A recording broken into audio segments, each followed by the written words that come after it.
WhatsApp বন্ধুরা, আজকে ঘুম থেকে উঠলাম, সুশান্ত বললো একটা বিরিয়ানির কাজ আছে, চ ঘুরে আসি ওখান থেকে। তাই আসলাম বিরিয়ানির কাজটাতে, এসে দেখছি বিরিয়ানি করা শুরু হয়ে গেছে। বিরিয়ানিটা তৈরি হচ্ছে, এখন সব কিছু মশলা টশলা দিলাম, এখন খয়াকেরটা দেওয়া হচ্ছে। এখন ফোনে চার্জও নেই, ফোনটা সুইচ অফ হয়ে যাবে ভাই। কাজের সাইড থেকে এসে বড় ঠাকুরের পুজো ছিল আমাদের ওখানটায়, তার জন্য ওখানে গেলাম আমরা। চলো বড় ঠাকুরের মন্দিরে যাওয়া যায়। এখন আমি রোডের ওপারে যাচ্ছি বড় ঠাকুরের মন্দিরে।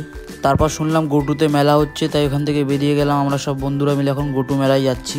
চলে আসলাম সুগন্ধা মোড়ে, এসে দেখছি প্রচুর লোক মেলায় যাচ্ছে, লোকে পুরো ভর্তি রাস্তাঘাট। দেখতে দেখতে মেলার ওখানে চলে আসলাম। এখন মেলার ওখানে যাব।